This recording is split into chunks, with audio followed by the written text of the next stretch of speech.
Good evening, everyone, and welcome to another episode of Two Docs and a Grunt. As always, I am Doc number one, Luis Fonseca, hospital corpsman, retired after 22 years. While on active duty, I was involved in the Battle of Al Nazariya, which actually today marks the 20th anniversary, which subsequently got me awarded the Navy Cross. Next up is my partner, Doc Barry.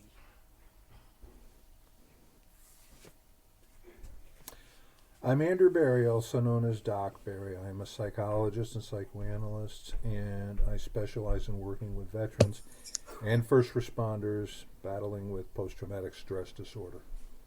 Take it away, Nate. I'm Nate Emery, 22 years in the Marine Unmute yourself, Corps. Nate. Did 12 years enlisted and 10 as an officer. Had a handful of different MOSs and worked for DoD as a contractor and now as a government civilian. And a little disclaimer here tonight, a little different than usual. Just want to remind people that all the views and statements that are made here tonight are the opinions of the individuals. They do not represent the organizations we work for or work with. And also, any information that's given tonight should be considered as information only and not as advice to your situation. And that said, tonight we got with us retired Marine Master Sergeant John. It still Yeah, messed you Marine up. Master. It still It was just messed a you up. complete blank. Elvis, you idiot. Marine Jesus. Master Sergeant Johnathan Rose. He just retired last year after 20 years in the Marine Corps. He's got a combat deployment to OIF and another one to Afghanistan where he was wounded. And I'm sure he's going to talk about that. But I think the bigger part of his career is, man, all the places he's been. 3rd Transportation Support Battalion, Combat Logistics Battalion 6. He did some time with the UAV Squadron. And then he went to the Congressional Fellows Program, which a lot of people don't realize that's a big deal. And then when he was doing his payback tour, which usually is supposed to be a hardship, but he came over to work at Assistant Secretary of the Navy for Manpower Reserve Affairs, where I was at the time. And that's how I first met him. And he's got some other stuff in here too, but we don't want to do the laundry list. So that way we have some stuff to talk about. But to kick it off, the first thing that I noticed in your bio is that you enlisted on August 30th, 2001, 11 days before 9/11. And was that the summer? Was that the summer after your junior year, or? That was the summer after my junior year, and my mom almost pulled that back because I had to get mom to sign that release because I was only 17, and like that was the beginning of my senior year, and everybody's like, "Oh shit, are you going to Iraq?" I'm like, "I don't know, I don't know where I'm going. The Marine Corps is going to tell me where I go." But yeah, it was very interesting because I didn't even know where the Twin Towers was. I thought they was in California. I'm from a very country town in Alabama, and I'm like, the Twin Towers. I think I remember somebody basketball or something being in I had no idea. Now, I was already enlisted when 9/11 happened, because I came in '99.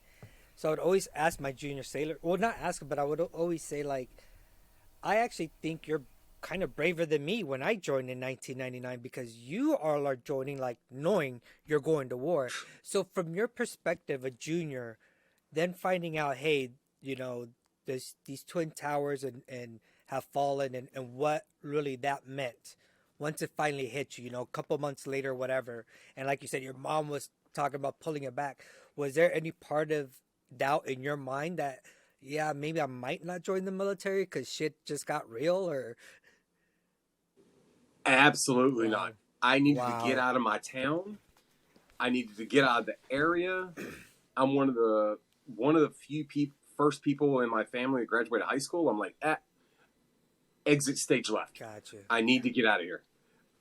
Because, like Nate said, I joined the delayed entry program in August of 2001. I didn't go to boot camp until the end of June of 2002. Right. And during that time, I'm scared as shit. I'm like, I don't know where the hell I'm going. I don't have an MOS. I don't know where I'm going. I went to boot camp as open That's what I was contract. gonna ask. Were you open contract? Yeah. I was open contract. I wasn't supposed to ship till like August-ish, and the recruiter called me up 2 days after I graduated high school. You ready to go on Sunday? I'm like, Wow. where do I sign? I'm 18 now. I'm good.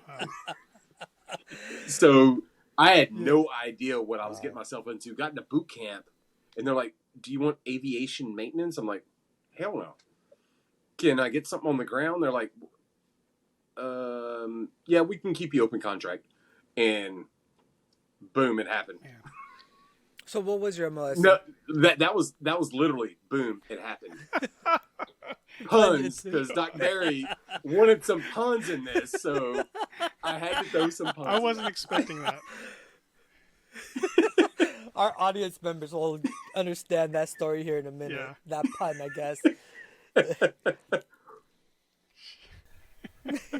That kind of humor really blows. It blows come up. on, can't we do better than that? So what was your MLS in the Corps? So I was motor transportation. Oh, right on. So I drove big trucks.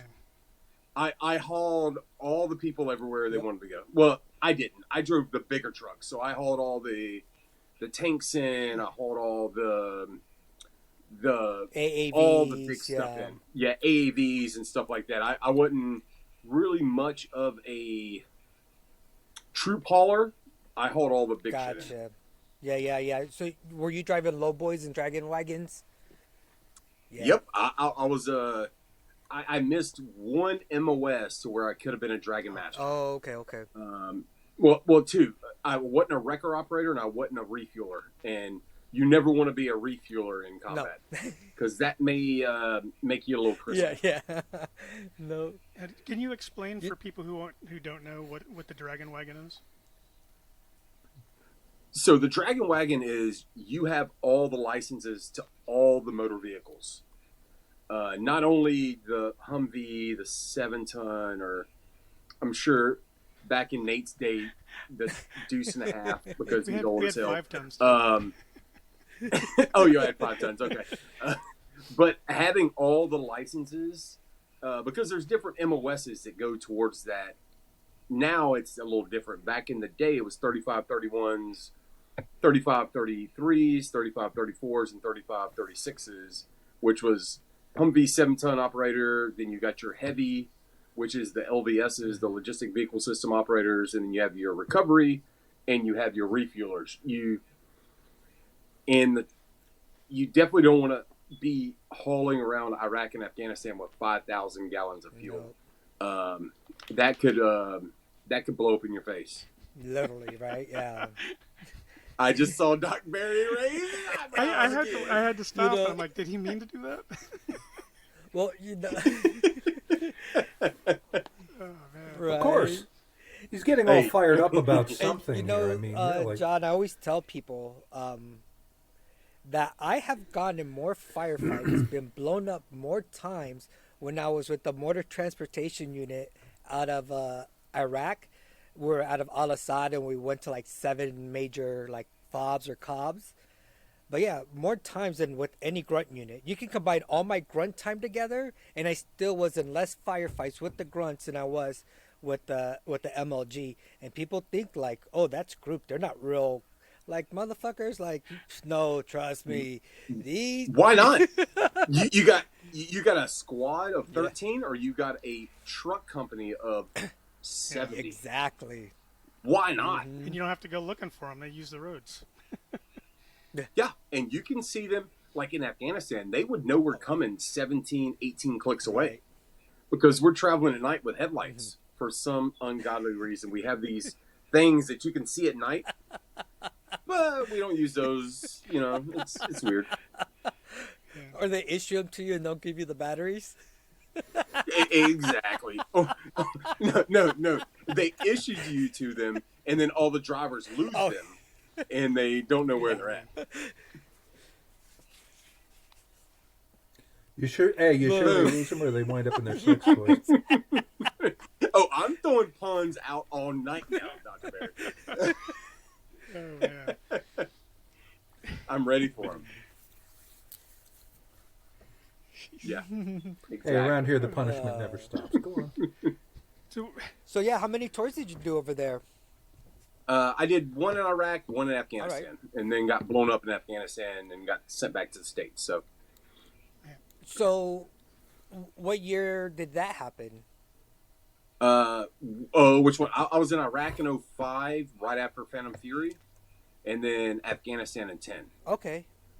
So you were only in what, 8 years? No, I just retired. For Iraq, I was a boot corporal going into Iraq, and then Afghanistan, I was kind of a mid to senior sergeant. Took over platoon like 2 weeks before we deployed. I was an assistant ops chief before we deployed, and 2 weeks before they're like, both platoon sergeants fired. wow. John, you're doing it. I'm like, what do I do with my hands? I don't know what to do with my hands. Did you get promoted? Joke. You got to give your hands a job. No, anyway. Oh, there was plenty of that. Yeah, Porta Johns are great. Very secret. Right. Exactly.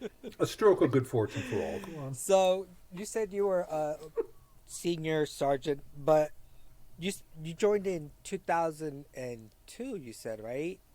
So and that happened in 2010. So you were 8 years in the Marine Corps. So then after, and I would love it if you would speak a little bit more about that deployment and how you overcame that that tragic event. But like I said, you were only 10 years in, and then 8 years in, and you were able to do another 12, or were you medically retired? No, so I'm gonna back that up a little bit. I'm gonna go back to Okinawa a little bit because I got office hours in Okinawa. Okay. And didn't think I was ever going to stay in. So it was my going away party. And I got blamed for everything. And I'm the one that's underage that they tried to claim I bought alcohol for everybody. Oh, wow. I'm like, so I got NJP'd. I had to do a bunch of stuff. I'm like, I'm never going to stay in another 4 years, transfer back to the States, get back to my new unit, and that was the day before I was supposed to leave Okinawa. Okay. So I got extended 4 months, 4 months. Like, my mom knows I'm coming in. Nah, cancel all that. 86, all of that. And get back to Lejeune. As soon as I get to Camp Lejeune, they're like, hey, we're spinning up for deployment. I'm like, but I don't know if I can re-enlist. I'm looking at my timepiece. I'm like, I got a year and a half left. And they're like, nah, you're good. Get to Iraq. I'm kill everything. Not literally people, but I'm killing my job. I'm recovery. I'm doing stuff. And then we go out. I don't know if y'all remember in 05 when the female search truck got hit. Yes, I was out there, Al-Assad, and we're running a convoy. And we're trying to get to them, but yeah, we couldn't. So that was there in Fallujah. Yeah. I sit there with my recovery vehicle for 4 or 5 hours waiting for all the rounds to cook off. Because when we was out there in 05, and I don't know if the audience knows that much, when we was out there in 05, like, we didn't have up-armored vehicles. Correct. We had, like, L-shaped armor that may have been welded. Sandbags. May have been duct taped. It may have double-sided Scotch tape on the backside, something like that. We sit out there and watch the driver, the gunner, and the A driver. When they hit that 2 155 rounds, that vehicle flipped over and there was, 14, 15 females in the back. 3 of those Marines was mine. And we just sit out there and sit out there and sit out there because we can't go recover that vehicle until all the rounds come off. Right. Or that's endangering us. They're already dead. Yeah. Or they're already whatever it is. Is that all small arms ammunition, or did they have a mix? Yeah. So that was. I think they had a 240 in the turret, but both the driver and A driver had the M16s in there. All the females in the back had their M16s because they're searching people. And we're just sitting there like, what the hell are we going to do? We can't rush the vehicle and try to bring somebody out because we're going to get injured. And after that, they're like, holy shit, John, you're pretty good at your job. I'm like, okay, cool.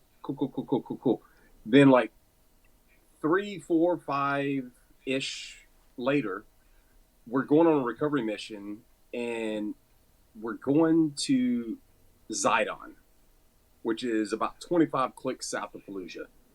And there's a 7-ton that got blown up like 8 months before that. And we're going out there. Of course, the battalion commander's going out there. The battalion sergeant major's going out there. All the dogs and ponies are going out there. And we hook up to the truck. And I'm sitting there with the guideline like, okay, back the truck up. All of a sudden, an anti-tank mine falls out. I'm like, I think I may have shit my pants a little bit. Maybe. There was definitely skid marks. I don't know if there was complete shit, but... And I'm like... It washed smooth out. or chunky? Must have been smooth then. Yeah. So I'm sitting there like, okay. I'm like, what the hell do I do? I don't know what's going on. You see the sergeant major take off, CO take off, the tank wrecker like zips up, and I'm like, and they're like, John, run. I'm like, so I slowly put down the thing, and I'm like, okay, and then I take off behind a building. Then you see this crazy recon dude walk out with flip-flop. Well, it wasn't even flip-flops. It was shower shoes. Silkies. You could see both ass cheeks. Flat jacket, Kevlar, maybe some sunglasses. Did you salute? Because, you know, the Ricky Recon dudes want to have sunglasses on all the time. Eye protection. And he walks over there and he's like, he kicks it with his foot. He's like, nah, it's good. Grabs it, throws it in the canal. And after that, I was golden. People's like, oh, he's solid. Come back. Go to recruiting duty. I'm from LA, Lower Alabama. At first I was like, didn't he just say he was from a small town in Alabama? I did too. That was the Yeah, LA, perfect Lower amount of Alabama. And they send me to wow. recruiting duty in New York City. Outstanding. I'm out in the burbs of Long Island where people have heated driveways so they don't have to shovel snow. What? Oh, it's a thing. I can tell you. I show up to a school in a minivan that's probably like, I went on recruiting duty in 2006, probably like a 2001 minivan. Reverse doesn't work unless you shake it. You know the military vehicles. Show up to the school, they only allow us once a year, and the whole parking lot's full of Land Rovers, Lambos, Wow. Range Rovers, and I'm like, should I park on the street or would I get towed? I don't know. Let me try to. And then come back to that, I come right back to a unit, and they're like, hey, we're standing up for a deployment in July of 2010. We start doing all our training up in AP Hill here in Virginia. Day 2, President Obama is like, hey, we're surging 10,000 people. We close down shop, pack all our shit up, head back. They're like, hey, you got 7 days pre-combat leave. And I'm like, what the hell's going on? I just got married 3 months before that. So July of 9, I got married, and we're deploying in January of 10. And I'm like, maybe I should go visit my wife since she doesn't live with me. She's still living up in Jersey. That's when Snowmageddon happened. I forgot about that. Yeah. You We had you remember that, down Nate? here in Virginia. Mm-hmm. It took me 8 hours to get through DC. So it took me almost 26 hours to drive New Jersey, which is usually a 10-hour drive. Luckily, I got behind a cop, and we kept taking turns. Hey, man, if you got to take a piss, you got to take a nap, let me know. I'll stay awake. And it was like battle buddies all over again. It's like I'm a Lance Corporal again. Oh, okay. You take your 20 minutes. I'll stay awake. You get a nap. I'll stay up. If something happens, I'll run up and grab you. And it snows this deep. I didn't see a plow until I got to Maryland. Yeah. See everything, go to Afghanistan, and we have no mission because 10,000 troops extra in Afghanistan. What's our mission? Nobody knows it. We show up to relieve a reserve unit that is like, our mission's not going to be the same as yours, and we're like, again, I'm like, I don't know what to do with my hands. Right. I'm a brand new platoon sergeant. I just picked up of this platoon the day before I went on leave. I know nobody. Yeah. And I'm a motor T platoon. Half my platoon is not motor T. They're cooks. They're refuelers. They're water dogs. They're name any other MOS other than Grunt and motor T. That's the people I have. So we get back and we have like 7 days. I'm like, do you know the difference between D and R? And they're like in the hospital? I'm like, no, drive in reverse. You push that button to go forward. You push this button to go reverse. Gas brake. Can you figure that out? They're like, Sergeant, I got it.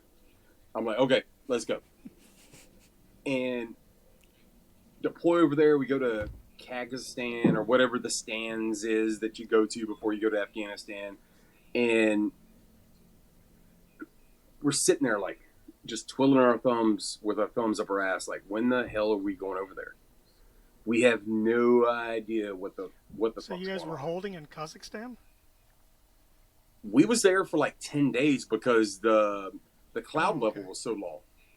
So flights couldn't take off. And then we finally load a plane. And I'm the lonely sergeant that's a platoon sergeant.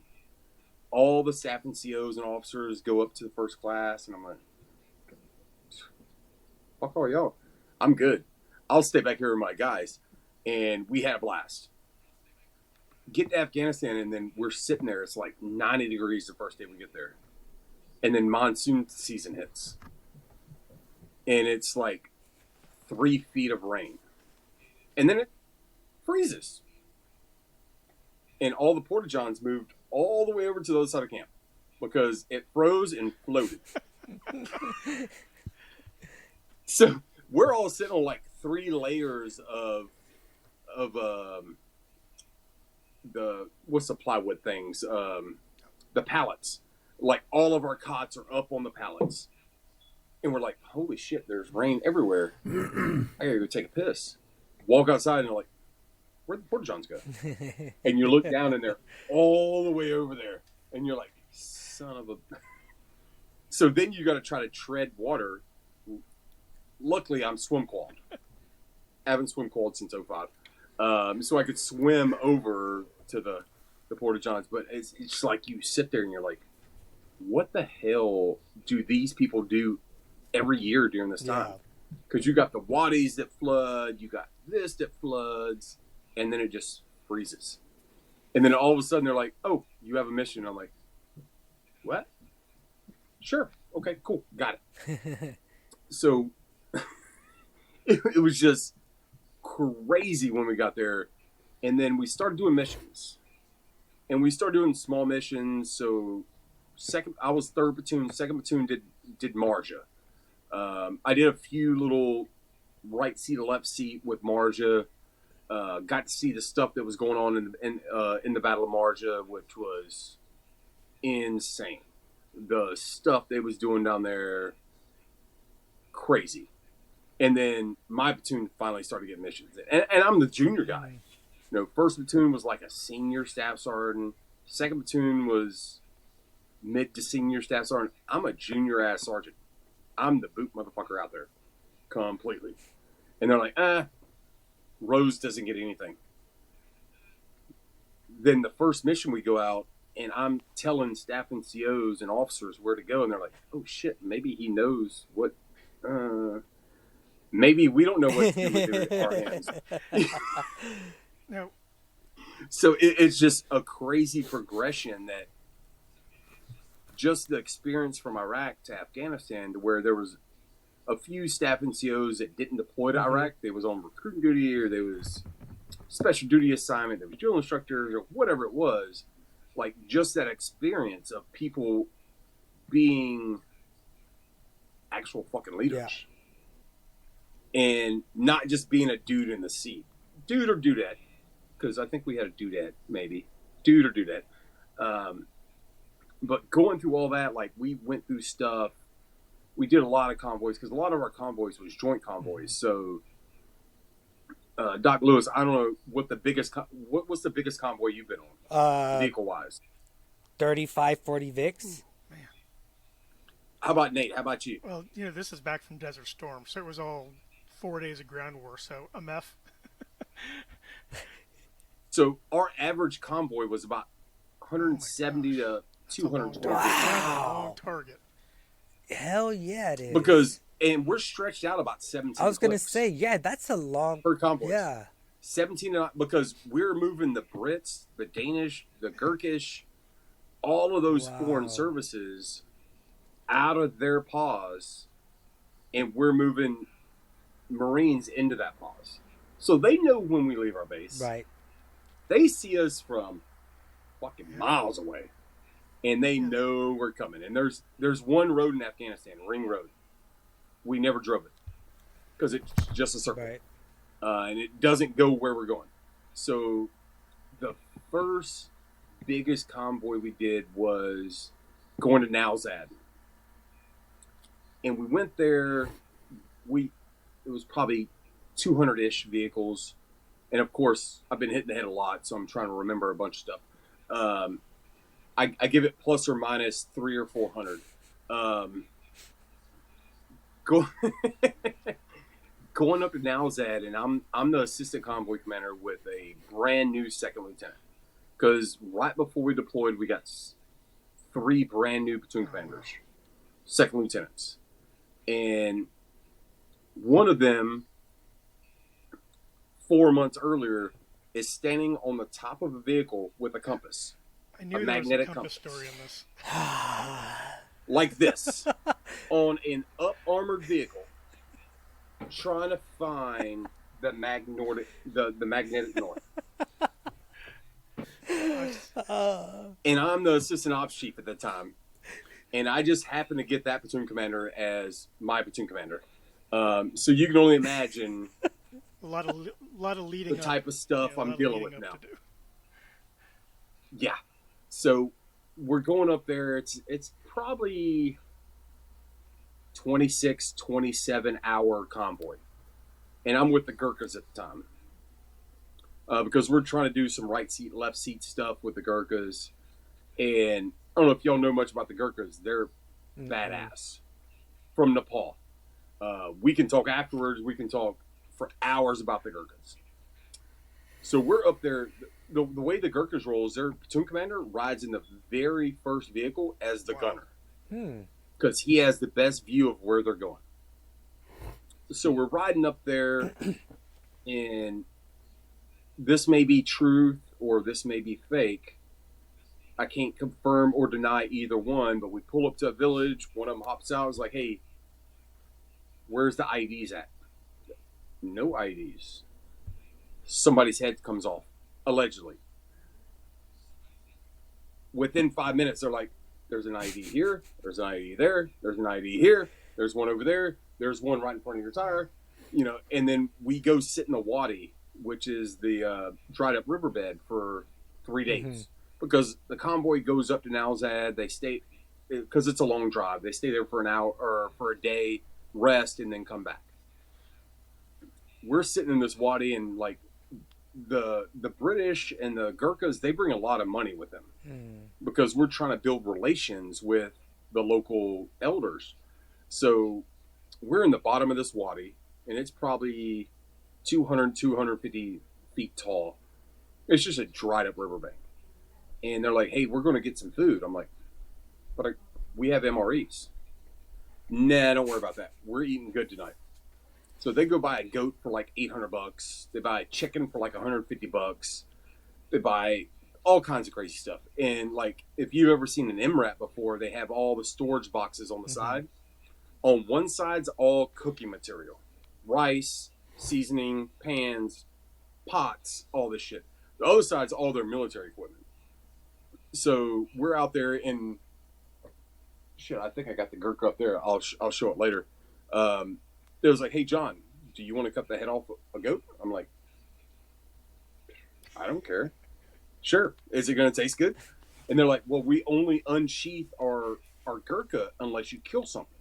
You can't unsheath your knife unless you kill something.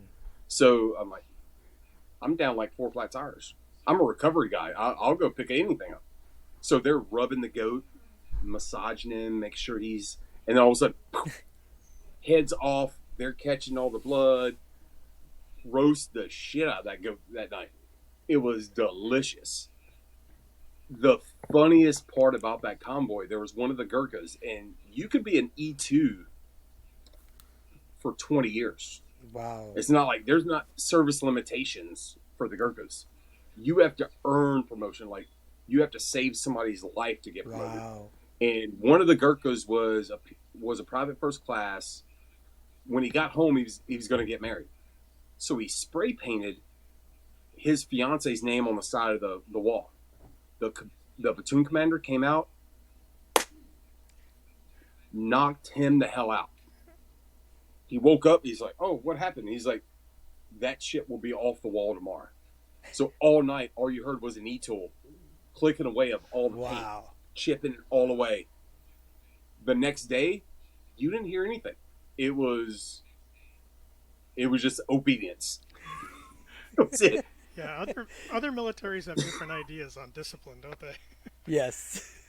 I thought the Rock Marines were hard, but I think the Gurkhas may have that one down.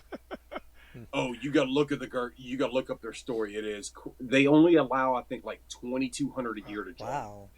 And you got to climb all the way up a mountain with like a rabbit or some stuff like that, and come back down with the rabbit still alive. Yeah. With all your gear.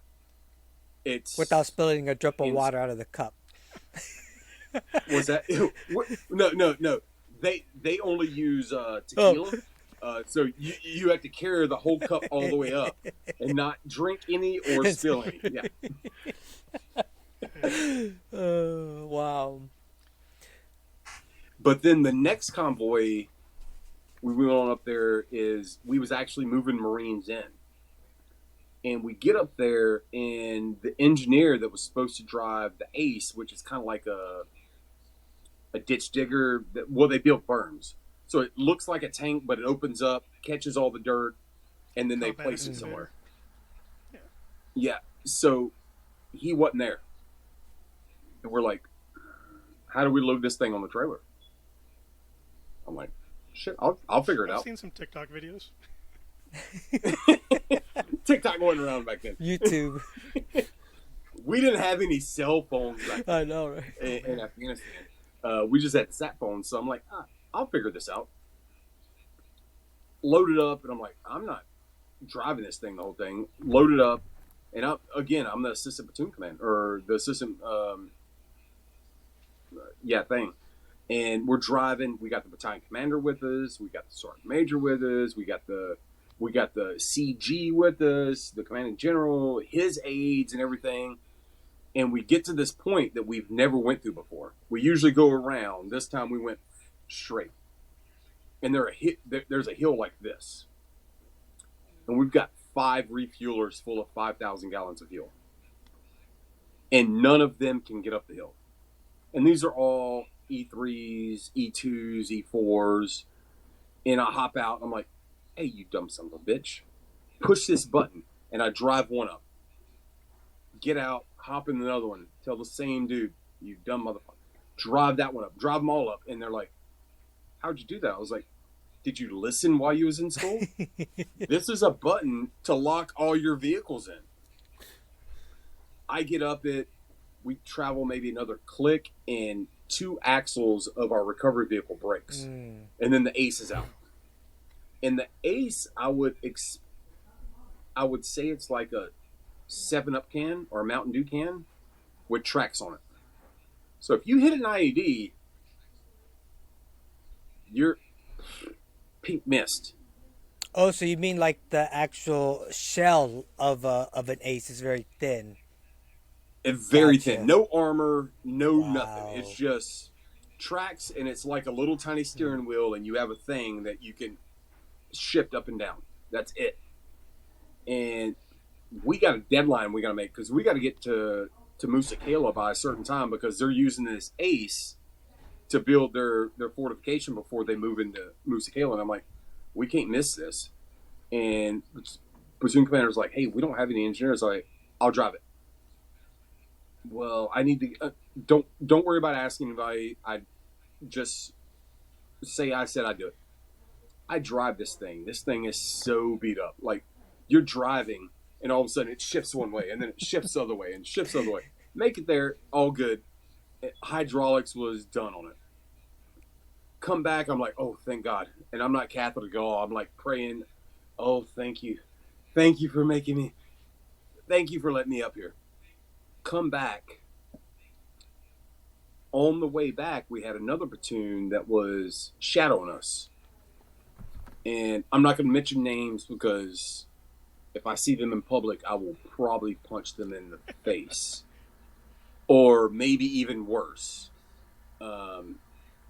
When you have I would say a person between the E7 to E9 range driving a vehicle is probably not the right thing. And there were That's usually E3, there were E4. other drivers available. He just wanted to do it. And I'm gonna get to that, Nate. So we get to this British vehicle that's broke down, and the mess up with our comms is none of the U.S. radios talk to any foreign radios. So I got to place people in their vehicles with our American radios to talk to their radios, to like as a translator.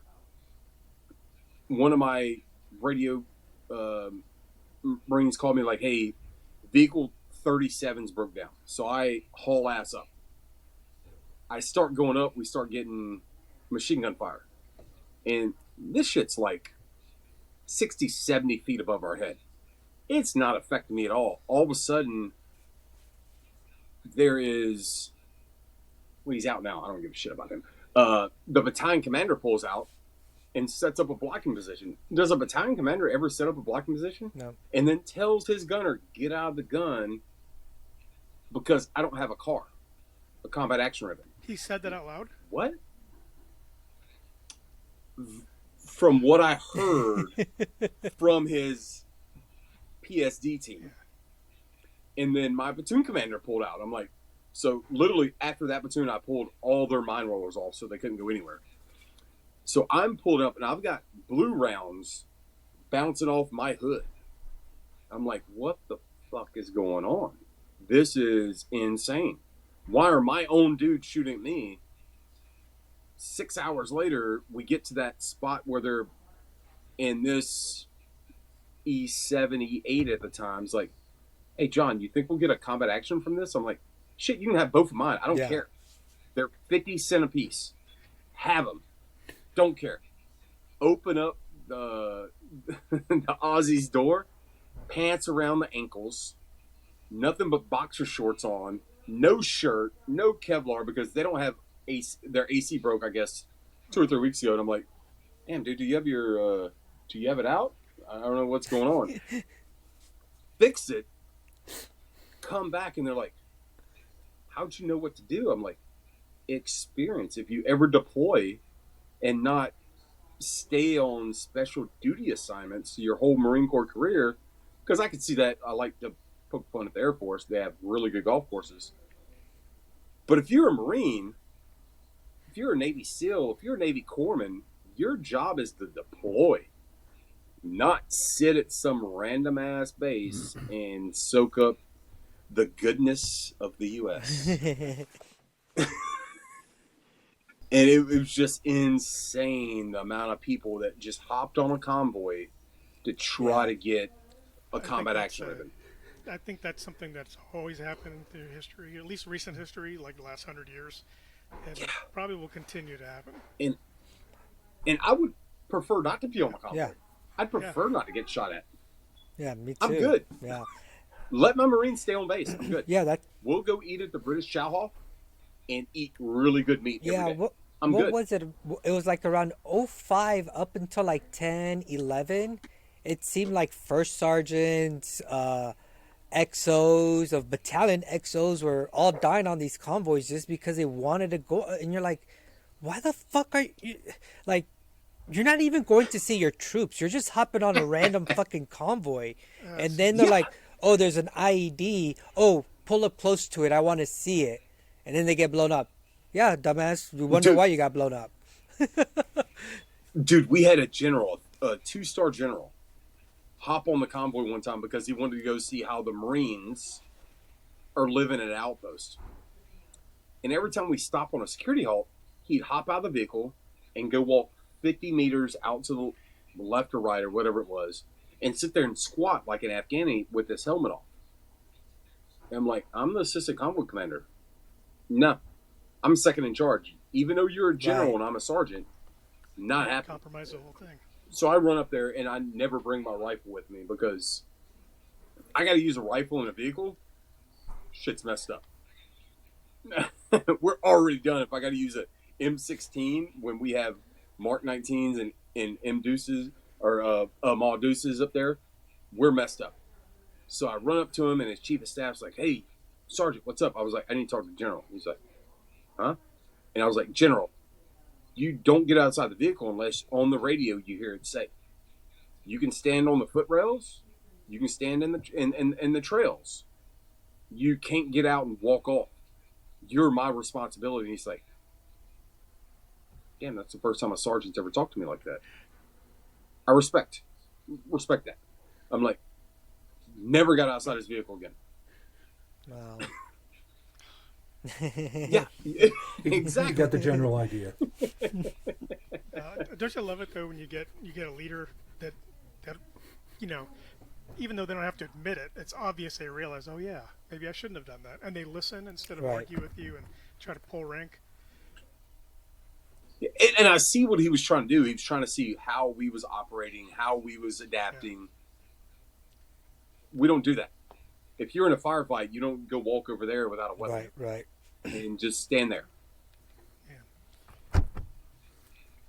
That's It was he's- very he's interesting. Probably spent And- the last 10 years with everybody around him just nodding their heads and agreeing to whatever he says. Yeah, So, true. Yep, Yeah. doing this. He's not used to having to think about the bigger picture and Oh, I was stretching my arms. I wasn't no. doing anything. Oh, I I thought you Stretching my were elbows. showing us how that shake weight works. No. Well, I have a shake weight, and I don't. But yeah, I was just stretching my elbows. I swear. Oh, come, sir. Come, sir. But here's a serious question for. I've never seen combat, just so you know, Smooth. And for anybody who listens to this who never has seen combat, when that general does that, or when those guys do that sort of thing, is it ego or is I it would stupidity? say it Or would is probably be they don't Yeah. know. Ignorance. Because they've never been in that position. Maybe they was a platoon commander. Maybe they was a company commander in an infantry unit. And then they went to staff job after staff job after staff job after staff job after and the staff tactics job. change between complete the wars, pattern. too. So the way, like, True. if you were to take a bunch of Desert Storm veterans and send them to Afghanistan without any time in between, the Desert Storm veterans would be all jacked up. They'd be doing everything wrong. Yeah. The situation is just different. And he probably had good intentions being the MEB commander, but good intentions doesn't mean right product. It's kind of like they say, good intentions, bad execution. Yeah. It's like a good plan only works until first Or round the- thrown out range. the road Yeah. to hell is paved with the best of intentions. So then skip forward just a little bit. We're going on a convoy. It's a smaller convoy. And like I said, it was 180 to 200 something vehicles at the time. And we have a small convoy. It's only like 40 vehicles. And that's what we classify as a small convoy. And me being the dude I am, I want to train the person below me. Just like I'm sure y'all want to train your people below you to do what you can do because one day you're gone. Right. So I moved into his position. He was my assistant my assistant platoon sergeant, Richard Brennan, and if y'all hear bounce around upstairs, a kid's burning his energy out at the end of the night. He tries to run 3 miles in a hallway that's only 5 foot long, but he needs to burn it out. So I told Richard, hey, you take my position, I'll take yours. You need to learn how to run a convoy, how to be the assistant convoy commander, how to do this, because I'm not going to be here all the time. I'm going to get promoted before you. Joking with him, and I did get promoted 3 minutes before him. So I did get promoted before him. I kind of planned that out. So his job, he was my security team leader. So he was point on every convoy. So I moved to point, which is the first vehicle. He moved to the second to last vehicle. And it's a small convoy. We're going to move. 3-7 is moving into Sangin, which was a pretty harsh battle in the end of 2011. And I'm like, hey, you need to learn how to do this. You plan everything. You do all the stuff. And then we get to the Wadi that we're linking up with 3-7. And as most people know, you have a spidey sense. Mm-hmm. You know when something's going to happen. As soon as we got down into the middle of the Accolade Wadi, which is what we call IED Wadi, my rear diff went out. So my rear tires quit spinning. So I'm not getting out in the middle of this Wadi. There's no fucking idea I'm getting out. So many people get hit in this Wadi. Hey, John, for those it's a dried up riverbed. Myself, what is a Wadi? Yeah. So we get down in it, and it's probably 500-600 yards wide ish. I have to tell my gunner to get down. I crawl up through the gun turret, over the hood, and there's a little switch on the front of a MAT-V, our medium-sized vehicle, to where you can engage the front to make it front-wheel drive. For sake. Hop over, switch it, climb back up because I'm not getting outside this vehicle at all. Back up 3 or 4 hours before that, I called my wife. I'm like, hey,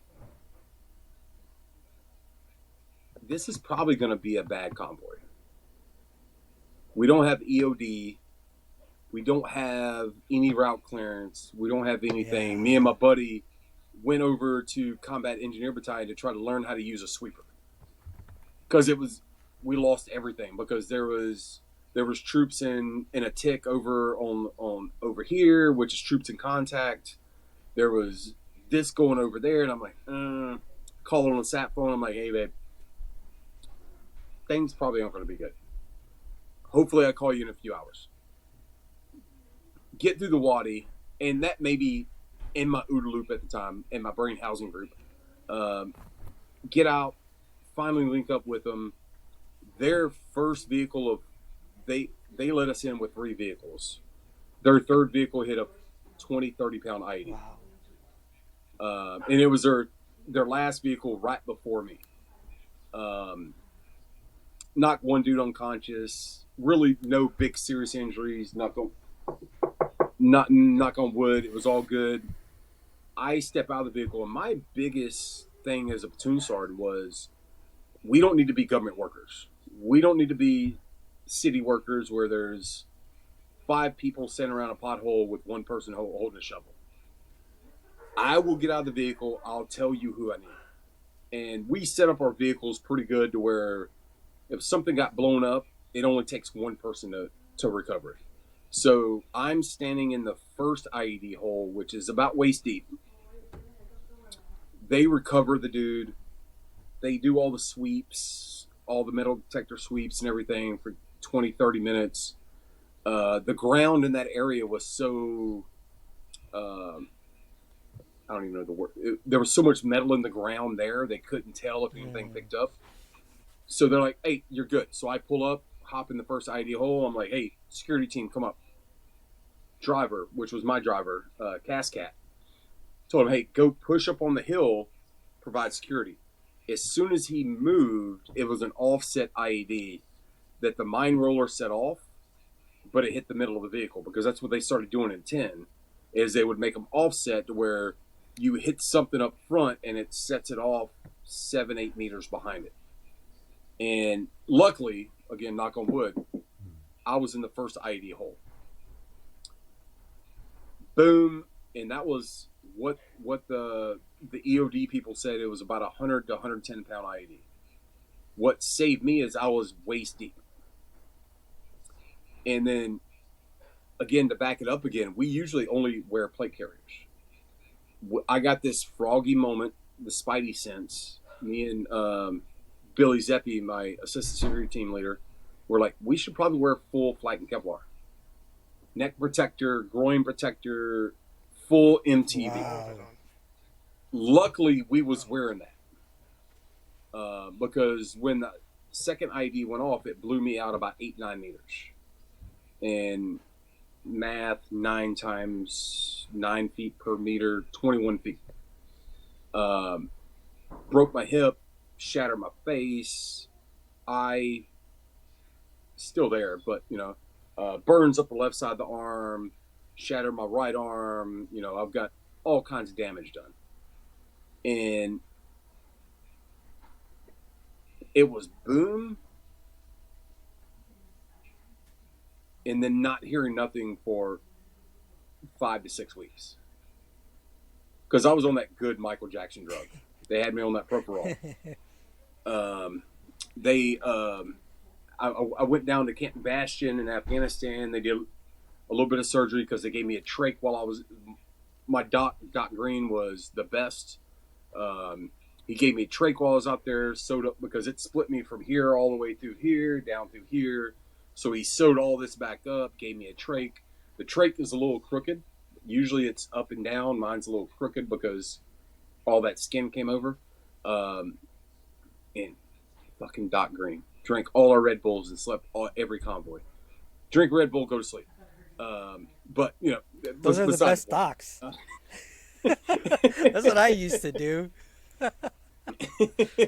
and I still talk to him this day and give him shit about everything. He's a Georgia fan. I'm an Alabama fan, so you can only imagine. So go back to Camp Bastion. I get like 12 hours of work done on me. They're keying up people to fly to Germany as I fly to Germany, because when I got blown up, the volcano was going off in Germany. So they didn't know if I flew to Germany, I'd be stuck in Germany, and they don't have a burn board there. So they flew a doctor from San Antonio out to Germany to work on me, and then hop on the plane with me and go back to San Antonio. Wow. There was no. So I was literally, by the time my wife got notified that I got blown up, I think she landed in San Antonio 5 minutes before I did. Wow, that quick, huh? She met me almost at the tarmac. Wow. And that must have been hard. So that must have been Was hard that- for her, though. It's so soon after. We've never lived together.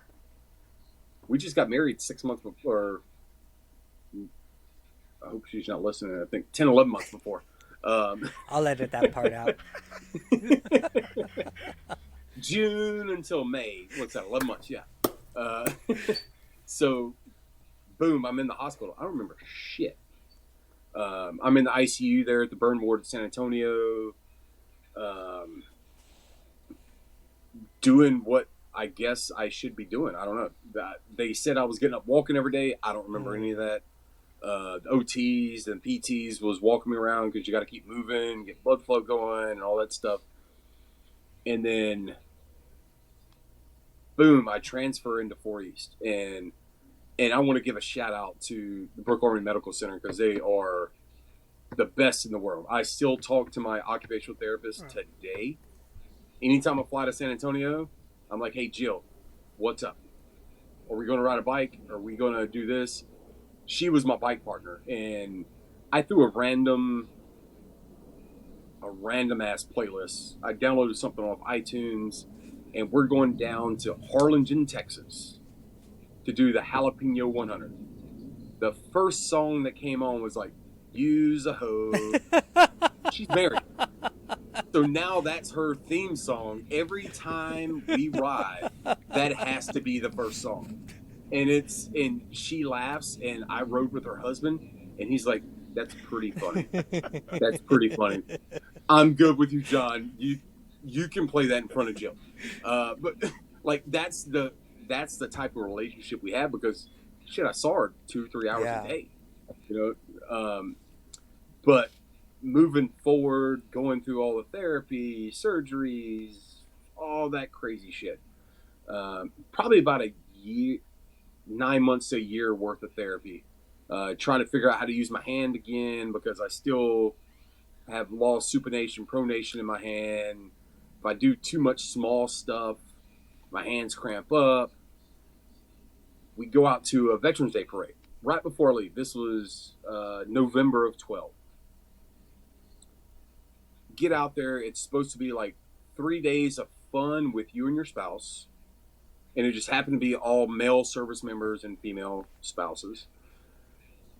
The last day before we split up, because we were supposed to split up, all the men go hunting and all the wives go get pampered, get manicure, pedicure, do a shopping spree, for the weekend. Like, thank you for taking care of, because these are all wounded warriors. Okay. We're coming across the last train track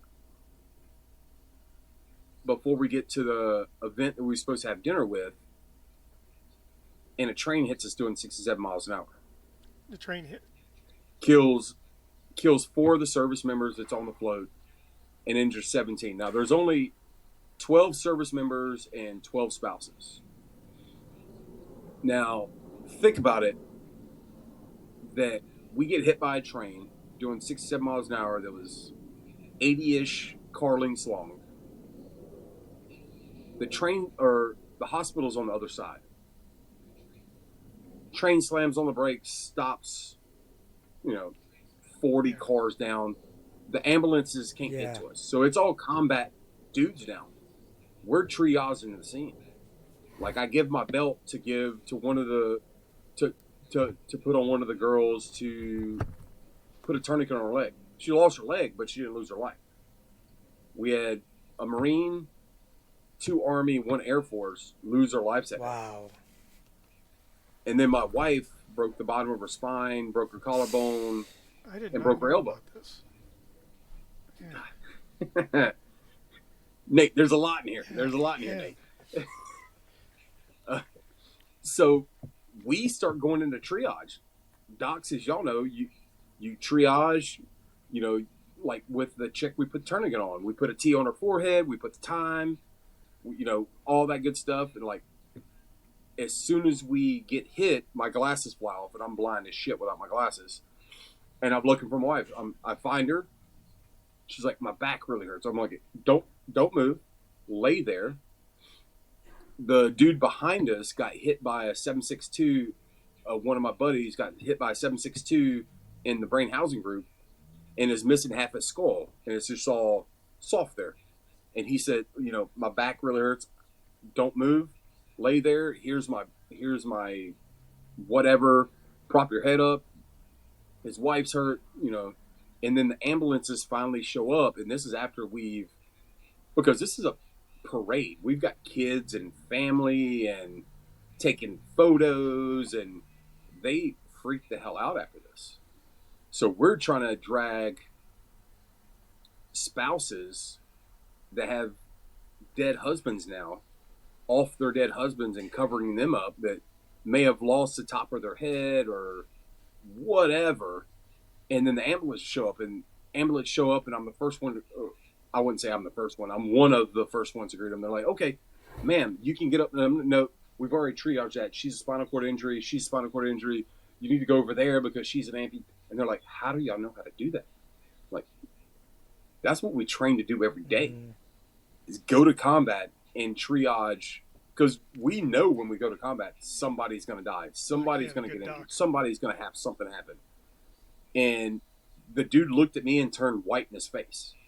As white as Doc Barry's beard. Or as gray as Doc Barry's grill. Well, What'd you say? I didn't quite catch that they're one like, more time. how do you know? And then we all get to the hospital in Midland, Texas. That's a very small Midland, town. Texas? It was in Texas, yeah. Did you say Midland? Midland, yeah. So that's like, that's literally in the middle of nowhere. Yeah. Yeah, it's in the middle of nowhere, and they're nothing but old people. They come there, work for 6 months, go home for 6 months, come back for 6 months, go home for 6 months.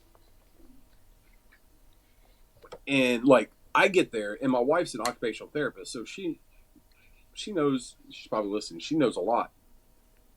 She knows quite a bit. I don't know if I was getting mixed signals there, or if you just had a glitch. I was trying to give her mixed signals, so she doesn't know of the way I was head saying. nod you'd ever see. But I still hear her running around up there. So, but I thought you had epilepsy. But they're trying to Thanks put a for the splint on her, clarification. and she's like, "No, that's not the way a splint goes." And the doctor's like, "I'm a doctor." She's like, "I'm an occupational therapist.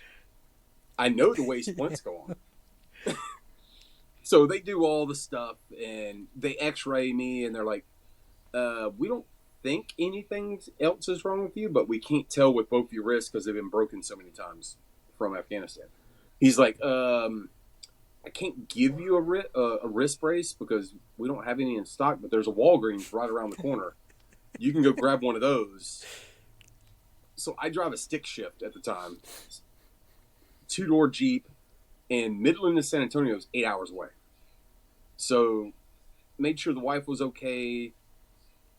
I'm like, okay, I'm going to head back to San Antonio, so when you get there, because it's only like a 40-minute flight, I'll be there. And she's like, well, they just told me TRICARE doesn't cover the flight down. Or they don't cover the ambulance ride to the airport, but they cover, which was $300-ish, but they cover the $37,000 flight back to San Antonio. So I'm like calling people. I'm calling everybody I know. I'm like, hey, what can you do? They're like, don't worry about it. We'll fly our jet there. We'll fly her back on our personal jet. Get back to San Antonio. She lands about the same time I do. I think I get 2 hours of sleep. I'm driving with splints, trying to shift with my left hand. Wow. Get there, and it was reverse roles in. She's been my caregiver for the last 3 years. And now I'm her caregiver. Because she was in a wheelchair for a while, a walker for a while, a cane for a while. Like, her mom flew down. We was living on the third floor of a apartment complex. And I got to move all my shit down to the first floor because there's no elevator. She can't get up there with it. So I'm like, damn, my wrist hurts. Let me keep moving all my shit down. Move everything down. There was nobody. Her mom to help shows you up. move. There was a few. There was one or two people, but we're in an apartment complex with a bunch of wounded guys. Oh yeah. Because we lived in Operation Homefront, which was a free apartment complex for wounded warriors. So some of them could lift up 10 pounds, some could lift 100 pounds, some couldn't do anything. True. But I'm in the middle of the night trying to get ready for the wife to come home, waiting for Colleen to come home, and I'm like, let me at least move her shit down. Let me get her stuff down. I can always move my stuff down later. And it was completely like, and I asked her, like, how'd you do this for 3 years? I only got to do this for like 10 weeks. Right. And I'm like, what the hell's going on? And I was supposed to PCS the next week. Wow. So we had to delay our change of orders going to Lejeune because she was in a wheelchair, walker, cane, all that stuff. But I did trick out everything she had. So this was around Christmas time. She had deer antlers on the front of her walker, Christmas she wasn't on board lights. with it either, was she? She is a sport good, with it. She loves it. All that crazy duct tape, you could see it like the Dollar General that had like Christmas tree. Her whole walker was wrapped 300%. And because she had to walk every afternoon, we'd have to walk around the whole neighborhood with that walker. And just keep walking. And she's like, you son of a bitch. She got me a few times in the hospital. Like, I'm sitting there and I can't move, and she may walk over and I'm like, and I can't move. I'm like, you just farted in my face. What did you just do? And I can't move. So if that makes sense, that's the kind of couple we are. We mess with each other. I don't know if it's a funnier lot. what she did or the funny that you told it, and I wonder if she's going to realize it. Oh, I got many stories that may come along in this story. But that was insane, having to deal with all that. I'm like, what the hell do we do? Then we finally get my orders. Well, it looks like Doc Barry's got a question, or is he just looking at me strong? Yeah. Just leaning in. No, just so leaning I finally in. get orders in March of 13 to go back to Lejeune. Huh? And the Marine Corps accidentally retired me. Well, so while you're at Fort Sam Houston, they just no board or anything. They just like, he's retired now. Headquarters Marine Corps entered the wrong code, so I got no pay. Man. Wow. And I started getting VA pay. Some Who did Lance you piss Corporal off? that didn't know the difference between a number 1 and a number 2. Yeah. Wow. And that's sit down or stand up, number 1 and number 2. Pretty simple. 2 cheeks on or 1 out. You know, it's weird. Well, that's your analysis. But go So we're in the middle of a move. They accidentally retire me, and again, I don't know if I told you I was a recruiter at Long Island from South Alabama. They sent me to Long Island. The state of New York actually said I owed them taxes, so they also took $15,000 from my input a lien on my car and my house because they said I owed them back taxes. I'm from Alabama, LA. Yeah. It took me 17 months to get that money back from the state of New York. Gosh. At least the Marine Corps gave me a payment, but then I had to pay the VA back with interest, of course, because the government's always going to ask for interest on any money they overpay you. Get back to Lejeune, and I'm like, okay, what are we going to do? I show up to a bullshit-ass unit. Non-deployable. The unit or you? The unit was not deployable, or you're just talking about you? No, the unit was non-deployable. I was still deployable. So in the Marine Corps, they have a program called Expanded Permanent Limited Duty. So if you're a combat wounded Purple Heart recipient, you can stay in no matter what. We had a dude, good friend of mine, Matt Bradford, double amputee above the knee, completely blind, was able to re-enlist in the Marine Corps. That's good. They adapted all his stuff to where he could work as a receptionist at the Wounded Warrior Battalion East at Camp Lejeune. So the Marine Corps is the only one that I know of that has that program, but he wanted to hit 10 years. He was at like 6 years, or he wanted to hit 8 years, something like that. He stayed in another 4. And this is a dude, both above the knee amputation, can't see you doing this in front of his face. Right. 2 fake eyes. And they let him stay in. So I applied for the program. I got accepted for the program. I was deployable as long as there was a corpsman available. Okay. So I was still worldwide deployable. And they sent me back to Lejeune to a non-deployable unit that was full of nothing but drug pops, spice users, people that's waiting on court-martials, and all this bullshit. I get there and I'm pissed off. They enrolled me into a course. I was supposed to go to my advanced MOS course. And the first sergeant we had at the time, straight up bag, told me, well, we're going to send this other dude after I've already got approved for the course. He told me, nah, I'm going to send him because he's more deployable than me. The week before this, I finished the Equal Opportunity Rep course. And I'm the first white person that I've ever known that's been an Equal Opportunity Rep in the Marine Corps. It's usually a female, African-American, Hispanic, something like that. Somebody who... And I'm like, I come back and I post on, no shit, the Facebook Staff NCO page. Do y'all think this is BS? Not realizing he was on there.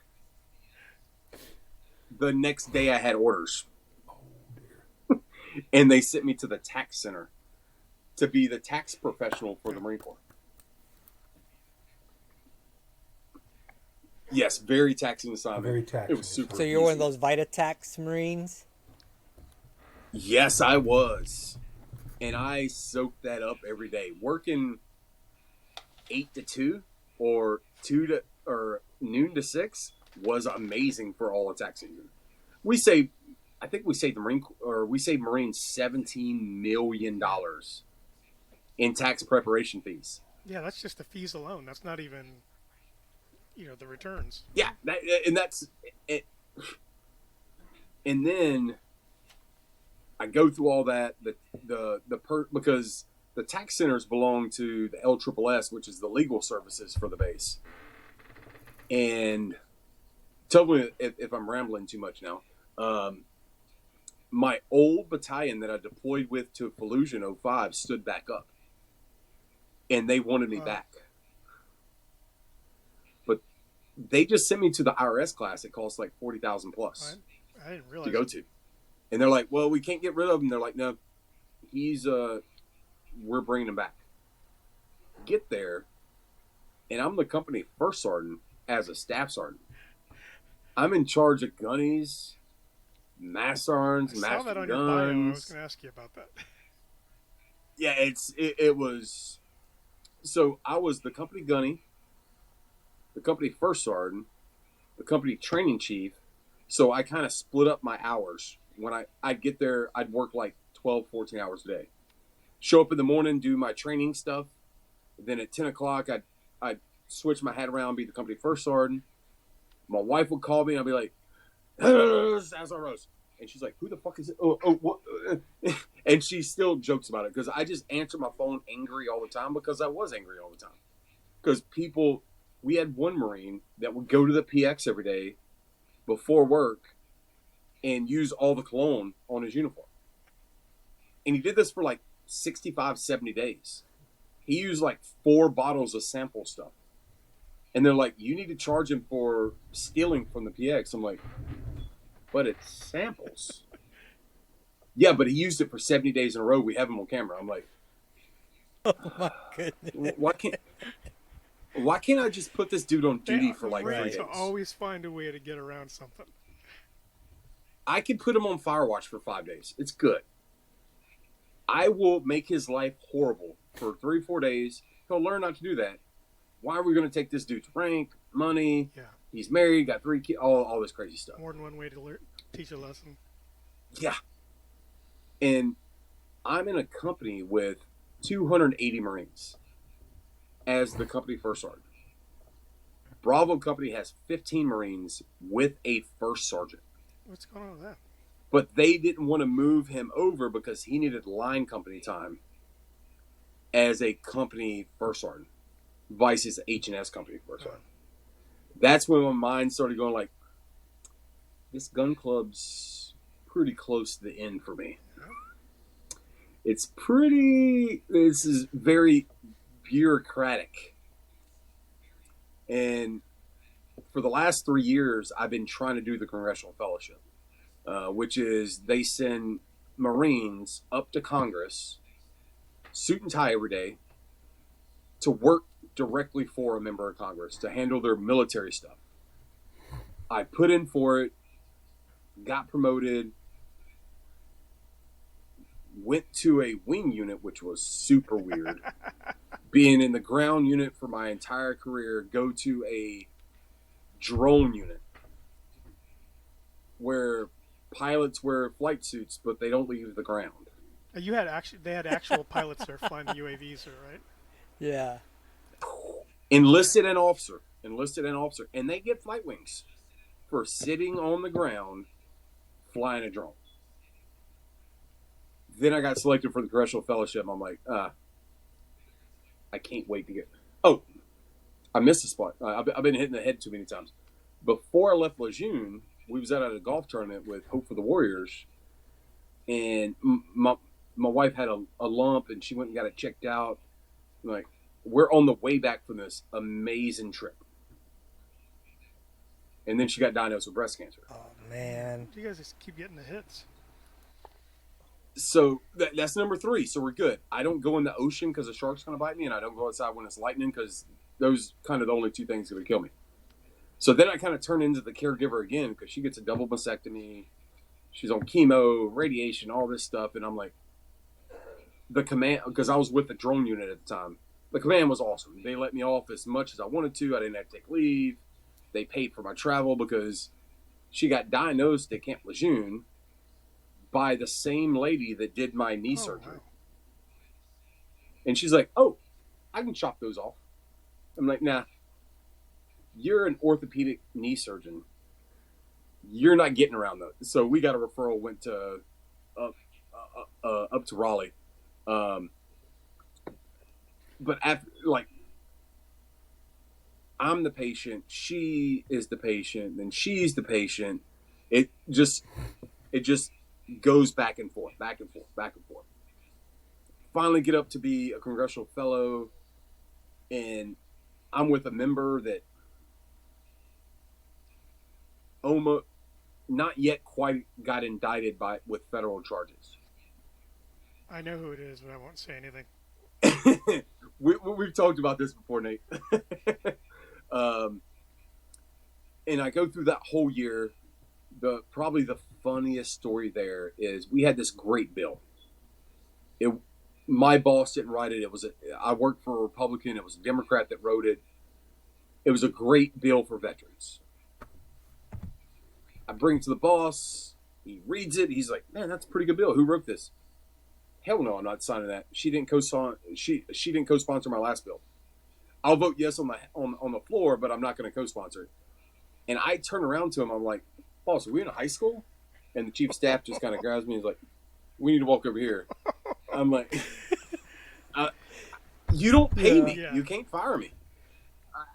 I'm that enlisted dude that's going to tell you the truth. I don't care what it is. If it is what it is, if it's not, it's not."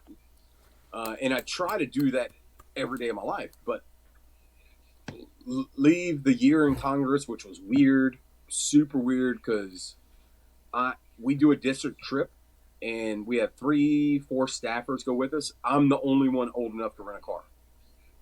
That's right, because a lot of the staffers are like interns. Super young. They're 21, 22, 23. They don't meet the 25 threshold to get a rental car. So, can you educate me? What do y'all mean by staffers? So all the staff that work for the member of Congress. So for a member of Congress, you usually have a scheduler. You have 1 or 2 legislative correspondents. You have 2 or 3 legislative assistants. You have your legislative director. Depending on what staff you're on, I was on a armed services committee member. So they have an MLA, which is your military legislative assistant. Then you have your chief of staff and you have the member. And they change the names up all the time. It may be scheduler today, tomorrow it's the director of operations. People. Yeah, so it's just that members of Congress staff. There's permanent staff too. There's permanent staff too for some of the committees. Yeah. Well, no, it's different between personal staff and professional staff. So the actual committee staff, those dudes and dudettes have been there forever. Yeah. So leave there, go to the Pentagon, and my career went up like this. And then I come back down. And I'm the senior enlisted advisor for the Assistant Secretary of the Navy for Manpower and Reserve Affairs. I'm handling all his legislative stuff and all of his wounded warrior care and policy issues. So anything wounded warrior through the Navy or the Marine Corps, I was handling, and all of the legislative stuff for the Navy and the Marine Corps I was handling. As Nate, I think I was the only enlisted dude there. We had a chief at Reserve Affairs on the reserve side. Oh, y'all did have a chief in Reserve Affairs. But yeah, the 2 of you were the only ones. And there are hardly any. And nothing but 05s and 06s across the board. And then SESs. 14s and 15s. Yeah, GS14. I think GS14 was the lowest person Pretty we much. had. 14s and 15s, yeah. And then we got that Mr. Malillo that was like a weird SL thing. But like, I would walk up to people and be like, that's stupid. And they're like, you can't talk to me like that, Gunny. I'm like, no, but that's stupid. That's going to hurt enlisted. And they're like, no, it's not. Yes, it will. Let me go talk to the senior enlisted for the Marine Corps and the senior enlisted for the Navy, and I'll tell you how much they're jacked up. And they hated me to begin with. Begin to like me a little bit after the fact because I shoot straight. Once they got used to it. I don't give a shit. Yeah, and they got used Plus, to it. You're pretty tall, And then, too, compared to the rest of the people that work there. yeah, and I knew how to change printer cartridge, so they like me. Because officers don't know how to do that. Or add paper to the printer. And then the next thing, I go even further down from the secretariat level all the way down to a regiment. And the only reason I got that job is because it was like, oh, you're going to be a company ops chief. I'm like, I just left Congress and I'm going back to a company. So I went and talked to Sergeant Major Black, the Sergeant Major of the Marine Corps. I'm like, hey, this is jacked up. They was like, okay, we're going to send you to Wounded Warrior Regiment to be their operations chief. Is that the one at Quantico? Yeah. Yeah, in Quantico. And then first world problems, I got selected for promotion again. Monitor calls me, and I don't like this dude at all. I deployed with him. Not going to say much about him because he may watch some stuff here, and he's still active duty. He's like, hey, John, sorry, you got to go to Okinawa or you got to go to Lejeune. I'm like, nah, I'm pulling those life strings again. Reach back out to Sergeant Major of the Marine Corps. I'm like, hey, where do you think the Marine Corps best fits me? He's like, hold on one second. Makes a phone call. Monitor calls back. He's like, what the fuck who'd you talk to? I'm like, who I needed to talk to because there's no reason I should go back to a company. I'm retiring in 18 months. And then got selected and retired in August of last year. Man. Hopefully I didn't ramble too much. No, I mean, this is all about you, brother. And it's been amazing hearing your career and your stories. Yeah, so this is the first time I've heard all this stuff. We used to talk about random stuff, you know? So. Yeah, just random work stuff, yeah. Just bullshit. So, ask questions too, right? Well, actually, John, I have a question. Like, from the moment that ID went off, like, you remember hearing the boom? All I remember is boom and waking up later. So, what was your first memory waking up later, and how long was that from time of detonation to time of awakening, I should say? So the first thing I remember, and I swear this chick is cute as hell. I couldn't see her. She sounded gorgeous, but she was an eye doctor. And they had to put a scleral buckle on this eye to reattach my retina. And every day she would have to come in and put a needle in my eye. And I cussed her to death because they look at people that's not on the good Michael Jackson drug. They're not on morphine. So she gives me the regular amount of numbing agent, which does not work. And every day, I swear if I see this chick out in the world, I'll give her a hug and then I'll punch her. I won't punch her, then give her a hug. Or I may punch her, then give her a hug. But that was probably the first thing I remember was this chick coming in every day. Hey, Sergeant, it'll be okay. Dob some stuff in my eye and then, oh, mother. You know, that was probably the first thing I remember is that needle going in the eye. Wow. Actually, I do have a question for you. What was it like for you to retire out and I have lost 25 pounds since I retired. Because I don't have that Lance Corporal calling me at midnight saying I'm drunk at the front gate. I don't have that battalion commander calling me, why is your Marine in jail? There is no stress anymore. At my new job, I'm bottom of the totem pole. I'm in charge of nobody. I show up to work, do my work, and I go home.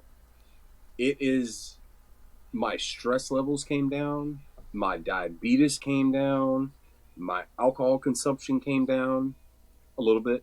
But it's been like I'll drink to that. month one after I retired, I got rid of, like, I still got some Marine Corps stuff around, but I got rid of a lot of my uniforms. Where am I going to wear them anymore? I don't need them anymore. I kept my blues, I kept my service alphas, but a lot of the stuff I'm like, I don't need this anymore. I have one Marine Corps box over there that holds my illegal substances that I may partake at night from time to time. But that's it. The hardest thing I think service members have when they retire is releasing that they're retired. Absolutely. And not having that part that I'm still active duty or I still got a job to do, because you do have a job to do, but you're a civilian now. You got to do that in a civilian capacity now. It's not hoorah, simplified, knife hand, yut, yut, yut.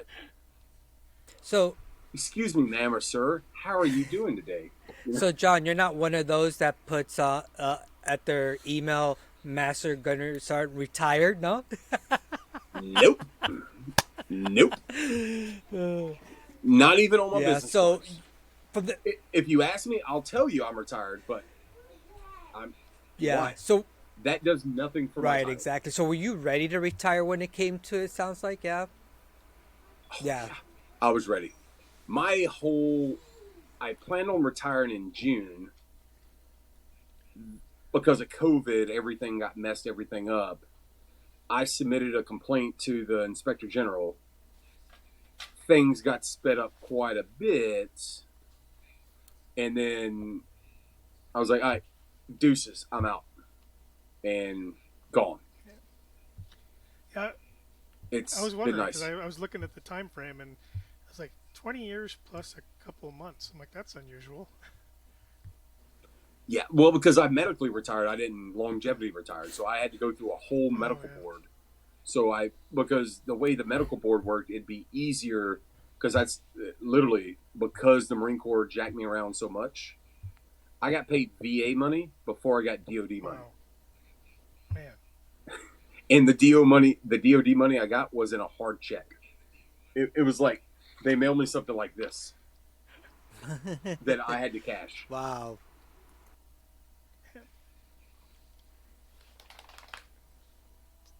So would we I guess share a similar experience in the aspect of when I retired, I did the same thing. When I came home from my retirement ceremony on that Friday, we stayed with our family down in San Diego Beach up until I think Tuesday, and I think when I got home the next day, I went in my closet and I started just all my uniforms, I honestly properly destroyed them. I cut them all up, cut my boots up, a lot of stuff I dumped out. My wife's like, what's going on? I was like, that person no longer exists. I'm not going to be one of those people, and I'm not saying anything negative against them, but I'm not going to be one of those people that wears my camis, when I'm 70 years old. I'm not. I'm not gonna do. Veterans Day parade, man. You gotta save for Veterans Day parade.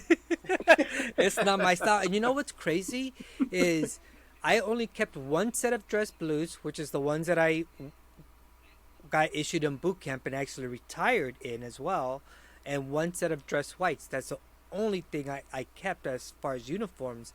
And about a month after my retirement, some historian that works for the Smithsonian got a contact of me and was like, hey, I represent this project. And so basically they hold the largest collection of U.S. Valorous Medal recipients uniforms. And they're like, hey, would you send us one of yours? And I'm like, I really can't. I don't have anything to send you. Like, no. Sorry, bro. Bye, Felicia. Can't do it. And they probably all had brown marks in the back too. So it's just all right. They're no good. That's toxic burn pit stuff. You You can't turn that can't. over. No, no, not at all. So, but and so after your injury or the IED blast and you came home, um, was it pretty easy for you, or did it take a lot of work to kind of you to remember that John will always be John? Is just now I just look a little different, or I don't work as properly, or was it like, woe is me, I'm all fucked up, where's my life going to be? And it took time for you to get back to a good mental health state. No, I think I was pretty good from, I wouldn't say day one. And of course, I got better. But I grew up with a very hard childhood, to say the least. So I learned to be like a duck. Every time something bad happens, shake that water off and just keep going. And that's the way. Every time something happens, every public speaking engagement I do, it's all about what is your new normal. If you can't live with your new normal, you need to figure out how. Because I can't see out my left eye anymore, so I know everybody needs to walk on my right side. Those are slowly things that I had to learn, but I don't, and shit, you could even talk to my wife. I don't think it bothered me that much. I think a lot of it may be coming up now that I'm retired, and I'm thinking y'all's last episode messed me up. I'm telling you about the 20-year.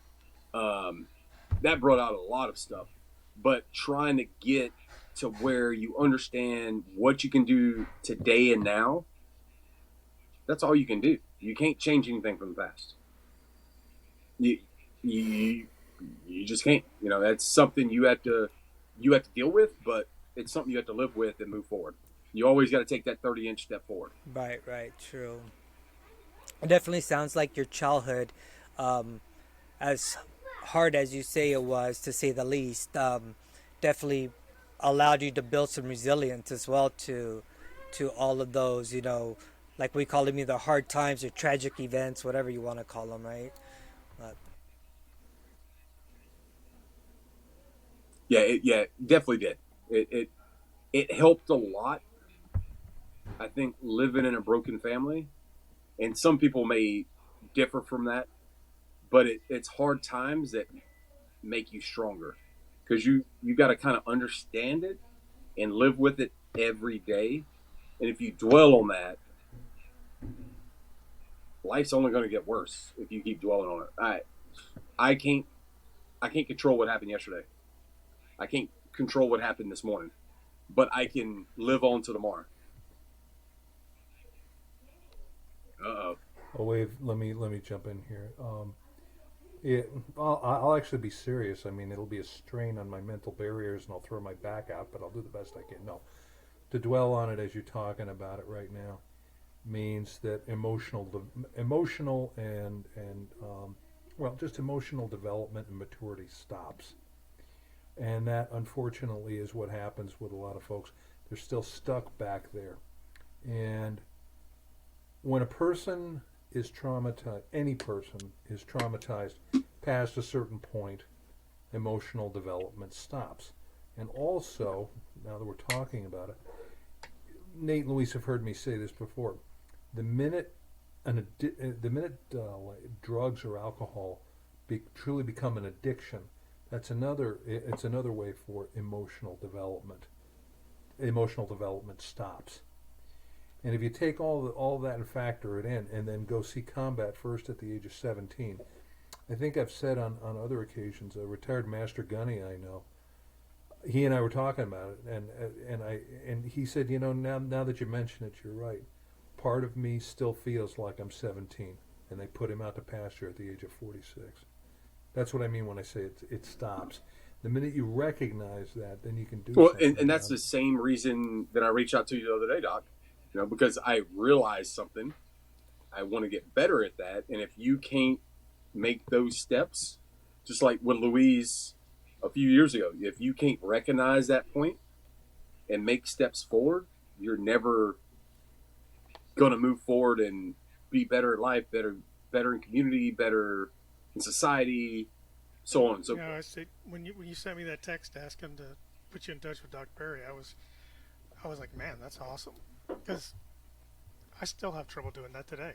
You know, and Yeah. when I was like, are you okay? You good? And you're like, yeah, I'm good. I just need to talk to him about a couple things. I'm like, man, like that's if if all of us were like that from the beginning, didn't feel any shame about stuff like that, things would be so much better before Yeah. before we let them get to where they're at. Yeah.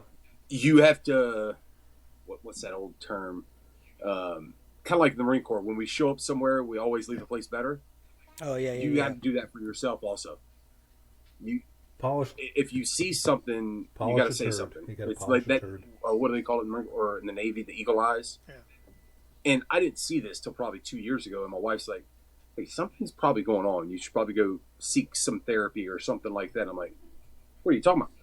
She's like, "Oh, this, and this." I'm like, "I've never noticed that." Now I'm starting to put those things together, and I see certain things. I'm like, "Oh, maybe I should bring that up to the therapist, or maybe I should bring this up," because now that it's been pointed out to me, and I'm not, 30-inch step, 500 yards down, 3 to the right, 5, 4. I see those things now, and it kind of.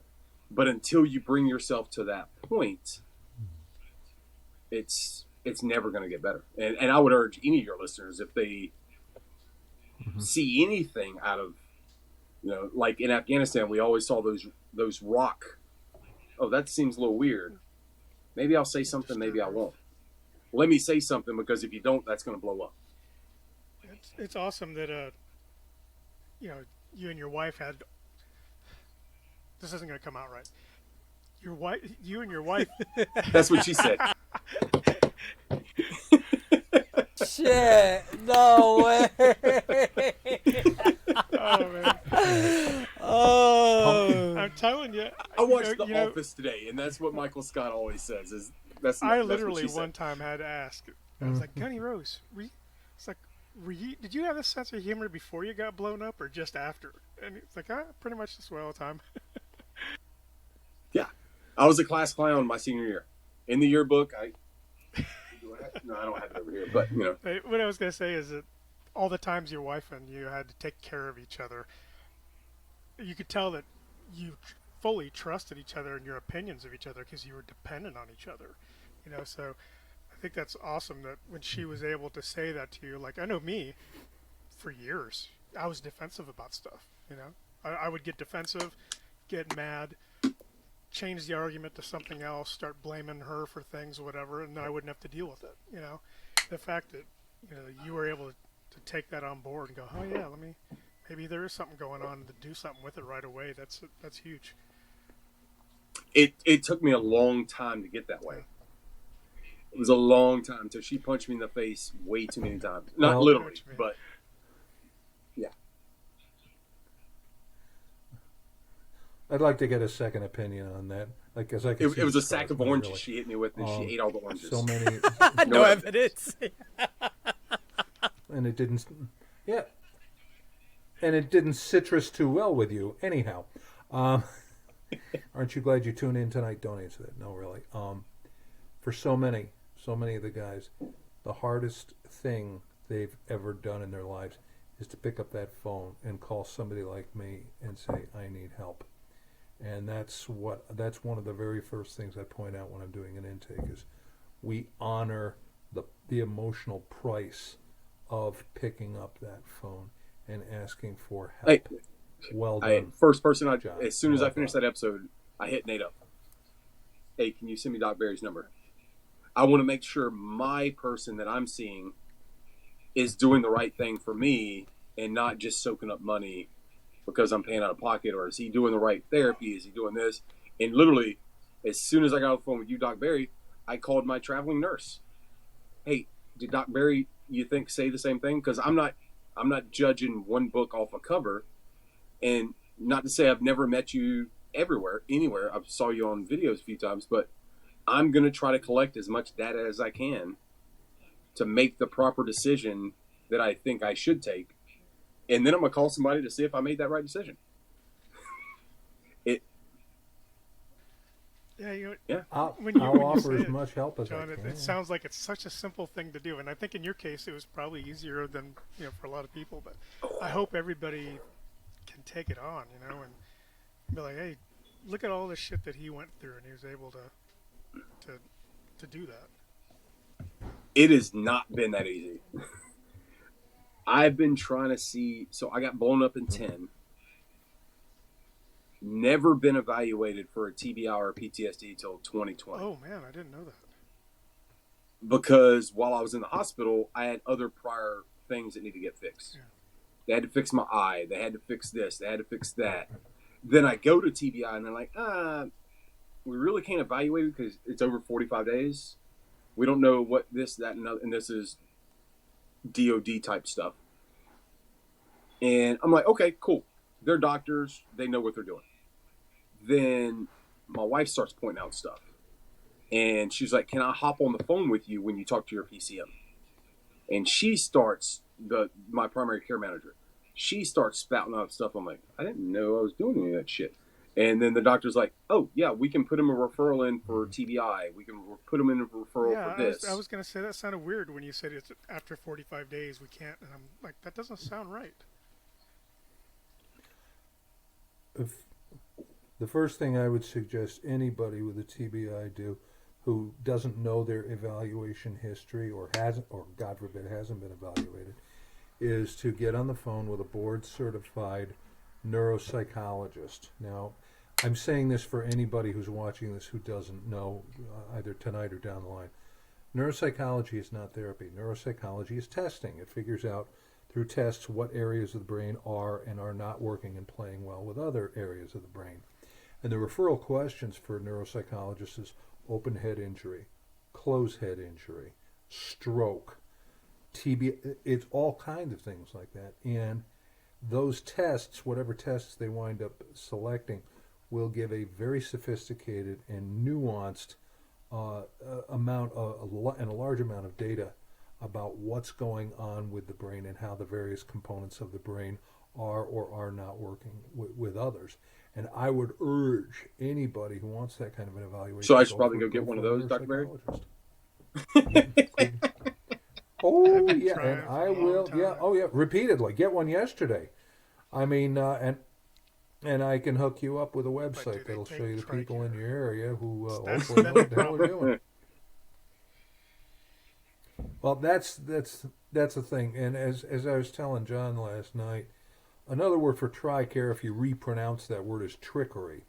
And I only say that just partially to be a smartass, because that is one hard panel. But then again, it's run by the government, and it's cheap, and the rates of reimbursement are a joke. So I encourage people, even though it sounds like it's a small fortune, if you can, get an evaluation and pay out of pocket, especially if you're going for a VA claim. Because the VA will tell you, well, we've got people in-house that can do that. Well, remember who they're working for. You cannot go wrong by getting an independent evaluation to widen out and fatten out the paper trail. If you find one, John, that takes Mark my TRICARE, words let me on know. that one. Because down here in Fredericksburg, they wanted all the money up front. That's the way the new therapists I want to see, but then TRICARE reimburses me whatever money. I think they're all fed up with waiting for TRICARE to reimburse them, and they're just like, why don't you pay it, and then TRICARE can reimburse you. Yeah, exactly. Well, another thing, I don't know what you guys have been hearing about the so-called, hi Phoenix, how you doing, pal? That's the kid bouncing on the knee. And I think they used to call it the Veterans Choice Program, which means you go to the doctor of your choice, and the doctor submits claims to TRICARE or whoever. And so many physicians and any other kind of doctor were getting so frustrated that they weren't getting paid for good, hard work that they did. And guess who winds up getting stuck with the bill? And that is the veteran who can't afford it to begin with. Because I've been telling you, Doc Barry, for how many years now that I was supposed to go see a neuropsych? This was before the blackouts when I wrecked the cars. Yeah. Mm-hmm. If I could give one suggestion to anybody who thinks they may possibly be going through something that doesn't want to open up, I have a great book right here. And Doc, I don't know if you ever read it, called Struggle Well. I haven't heard of that one. It's by Ken Falk. I think I may have heard the title. It will really open up your mind about, because him and Dr. Josh Goldberg wrote it. And they don't talk about PTSD as PTSD. It's post-traumatic growth. How are you going to grow from where you're at right now? You have issues. You have bugaboos or whatever it is. You got to know what those are and how you can move forward from those. If it's slowly integrating into them, if it's staying away from them, if I love the book. I highlighted the shit out of it. Yeah, because everybody's out there telling you what's wrong, but what? You remember? Yeah.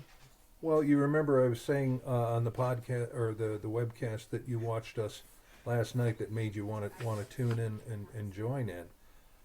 Everybody has to become a student of their own PTSD. Correct. And their own TBI and everything else, and everybody's different. And the other thing is, you have to assume that it's a constantly moving target that requires constant monitoring. And as these guys have heard me say so many times, conceptually, you have to assume that the wolf is always at the door. There's going to be another trigger around the corner that you didn't anticipate. There's going to be a mood shift. You have no idea what triggered it to begin with. Why you wake up some days in a great mood and other days you just can barely crawl out of bed, etc. So that's what I mean when I say it's a moving target, and it requires constant self-study and self-monitoring. How are you going to know how the machine works unless you study it? And John, if you could maybe back me up, but when you say that, people look at you and like, oh, he has his shit together, it must not have affected him like that, and you say it's not always been this easy. Have you come to realize that the more accepting, I guess, you are of what's going on with you, and the more of an unfiltered view of yourself, that you give yourself a no bullshit view, right? It does kind of make it a little bit easier to pick up the phone and ask for help? That's a hard one. I'd probably say yes and no. It took me a long time to get to that point, to where everything else I just covered up by doing other stuff. And I never fought that wolf, as Doc Gray was saying, that was behind me. I just kept moving forward a little bit faster to where that wolf couldn't catch me. And I ran myself down a horrible hole. I was volunteering all the time, which is a good thing. I recommend anybody go out there and volunteer for your veteran organizations or whatever. But I was doing it so much to cover up everything that I was pushing down that it's a way of avoiding. I was comfortably numb. I would do all those things to make me not think about all the other shit that was happening. Makes sense. And it felt like if I help another veteran, it's making me feel better, which may not have helped, but I was always out there helping my fellow brothers and sisters and just pushing all my shit down. Gotcha. Yeah. Well, if true recovery means you let them help you too. It's a we mentality. Well, let me ask you, out of everything you saw us do that hit you so hard the other night, if you don't mind me asking, what hit you the hardest about seeing us in action the other night? Was, and why? Probably majority of Luis talking about his story, because as it says in Struggle Well, like I tell my story all the time. My story is numb to me. Right. I've told it so many times.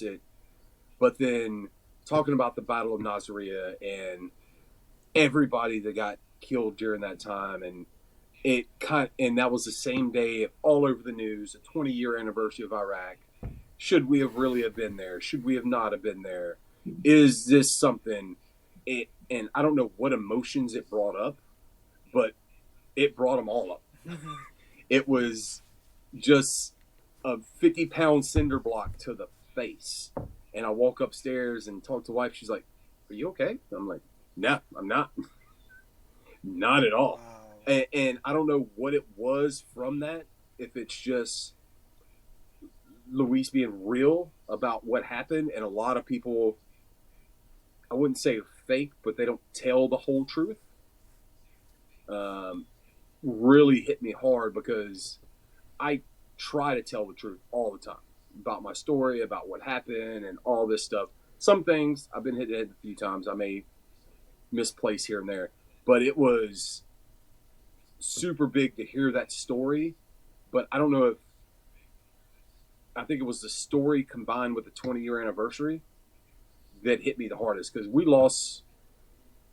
lost 2 people in Iraq. I lost 2 Afghanis in Afghanistan where the bird wouldn't take them off until we found the whole body. Wow. Where we could only find the torso. Well, you got to find everything else. So I think all those combined together just kind of was the eruption of whatever volcano it was. Wow. Yeah, I know you already know this, John, because I texted this to you the other night, but I know that for me, one of the things, because I had a little bit of a hard time listening to Luis too, but fortunately it wasn't the first time that this particular thing had happened to me. But when we were in Monterey, we were watching a film that was being kind of previewed, and it was showing other veterans go through their rite of passages, and it was the first time that, and I'm suggesting that maybe this is part of the case, and maybe other people may experience this too, but I realized it was the first time I saw another person struggling and saying the same things that I've said to myself over and over and was feeling. But to watch it happening to somebody else was even harder because I'd never had to do that before. So the other night when watching Luis go through it too, it was hard to sit here, and just wait and let him go through that and not say anything. But seeing somebody else's pain when you recognize it, I think makes things tough too. And I don't know if maybe that was to some extent, along with the anniversary and the other things you mentioned, but to see him going through something that maybe you recognize. Yeah. Well,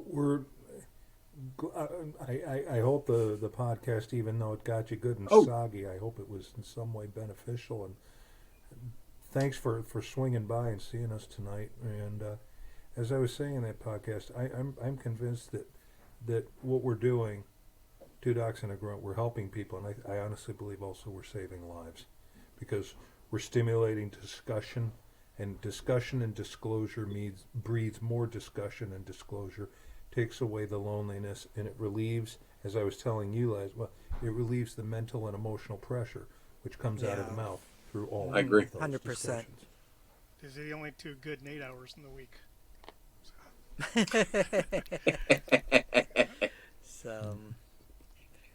So then, John, are you still working for DOD then, or can you not say? No, I'm out now. I work for a nonprofit nice. that helps. It's called Source America. We kind of provide jobs for people with disabilities. We're a government-ish agency. We're run by a commission that's run by 15 presidential appointees.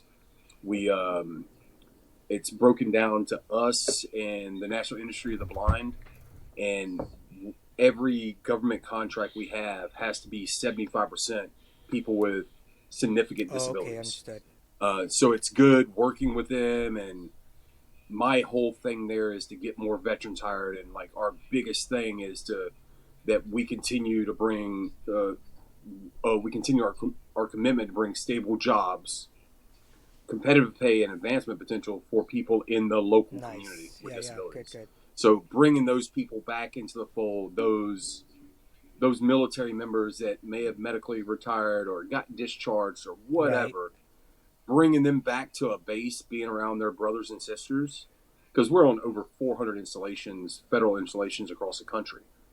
Bring them back into the fold if they're disabled or not, because say 75 has to be disabled, 25 don't.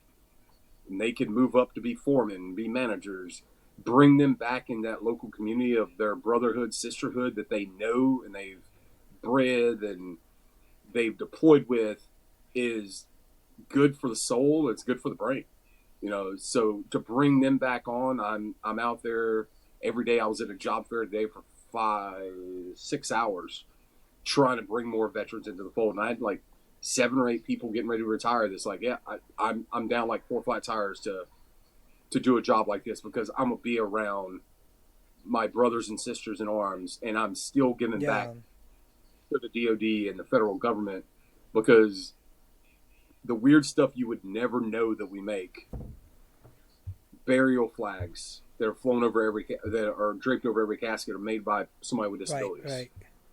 The brand new Army uniform that was just made is made by people with disabilities. You would not imagine the parachute rigging is made by people with disabilities, and people in the community, and trying to educate them. They're like, oh, a person with Down syndrome can't do that, or a person with cerebral palsy can't do that. But when you walk into one of these factories that they're getting paid $16+ an hour minimum wage, and they're making the stuff that our troops are deploying to in forward areas to fight and defend the nation of our cloth, it was just a perfect place for me to come into. Yeah, sounds that way. Love it. Yeah. Hey, John, for what it's worth, if your people need a mental health we'll definitely consultant, yeah, our next partner we're trying to build with is Psych Armor, and they do a lot of mental health stuff. But I'll definitely keep you in mind, Dr. What's Barry. your company's website again? It's called sourceamerica.org. Okay. I have to make sure to put that on. Well, yeah.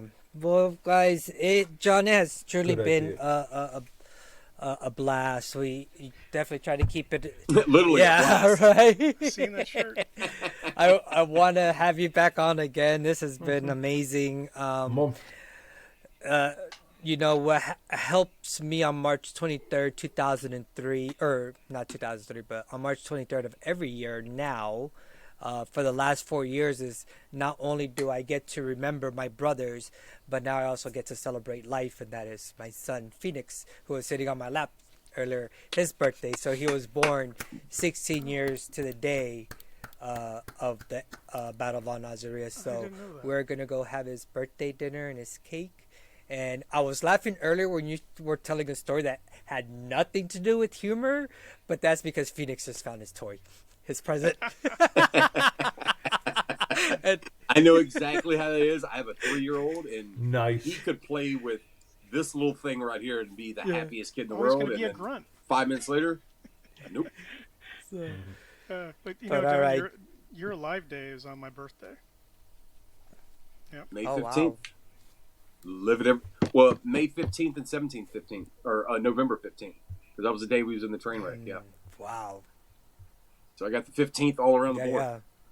Go play that at the roulette table. Yeah. But if any of your listeners are in the DC area, Burbiz is next Friday. Free networking for any veterans. Open bar, open food, and there's tons of booths there. Come by, learn, get some friends, learn some people in the local area. What's it called? Meet some fellow brothers, sisters, sailors, soldiers, airmen, guardians, or Marines. What's it called again? It's called Burbiz, Bourbiz. It's here at the MGM in the National Harbor in DC. Cool.